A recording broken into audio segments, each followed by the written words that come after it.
দুদিনের ব্যবধানে তৃণমূল যদি এই মিছিল করতে পারে, তাহলে আগামী 2 মাসের মধ্যে দিল্লিতে কি করতে পারে সেটা বিজেপির বন্ধুদের আমরা একবার ভেবে দেখতে বলবো।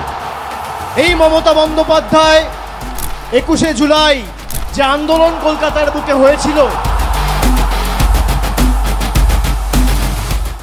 তারপর থেকে যখনই ভারতবর্ষে ভোটাধিকার কেউ প্রয়োগ করেছে, তৎকালীন যুব কংগ্রেসের সভানেত্রী মমতা বন্দ্যোপাধ্যায়ের আন্দোলনের কথা তারা মনে করেছেন এবং সে আন্দোলন আজও স্বর্ণাক্ষরে লেখা রয়েছে। জননেত্রী মমতা বন্দ্যোপাধ্যায়ের ইতিহাসের পাতায় চোখ রাখলে যে সকল সংগ্রামের উত্তাপ আজও আমাদের উজ্জীবিত করে, তার মধ্যে 1993 সালের 21শে জুলাই অন্যতম।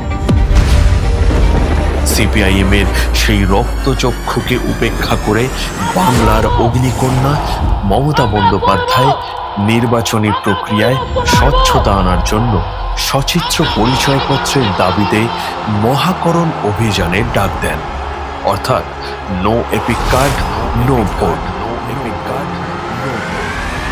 সচিত্র পরিচয়পত্রের যে দাবি, যে মানুষের ভোটাধিকার এবং মানুষের মৌলিক অধিকার থেকে মানুষকে যারা বঞ্চিত করেছে তাদের বিরুদ্ধে আমরা গর্জে উঠব।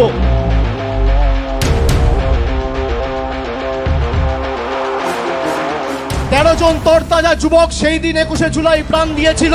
কলকাতার মেয়র রোড ও রেড রোড চত্বরে অগ্নিগর্ভ পরিস্থিতি তৈরি হয়। নির্দ্বিধায় পুলিশ গুলি চালাতে শুরু করে।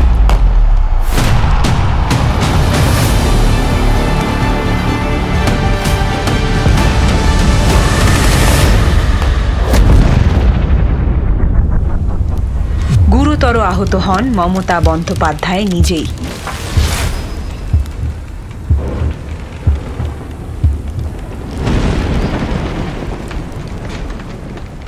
প্রাণ হারান 13 জন নিরপরাধ মানুষ, আহত হন 200-র বেশি। নেত্রীকে আমি শ্রদ্ধা জানিয়ে তার অনুমতি চেয়ে আমি আপনাদের বলছি, আগামী দিন তৃণমূল কংগ্রেস দিল্লি যাবে এবং এসআইআর এর প্রতিবাদে বাংলার ক্ষমতা কি সারা ভারতবর্ষকে দেখাবে। আগামী 26-এর লড়াই শুধু মমতা বন্দ্যোপাধ্যায়কে চতুর্থবার মুখ্যমন্ত্রী করার লড়াই নয়, আগামীর লড়াই বিজেপিকে শূন্য করার লড়াই, বিজেপিকে শূন্য করার লড়াই, বিজেপিকে শূন্য করার লড়াই।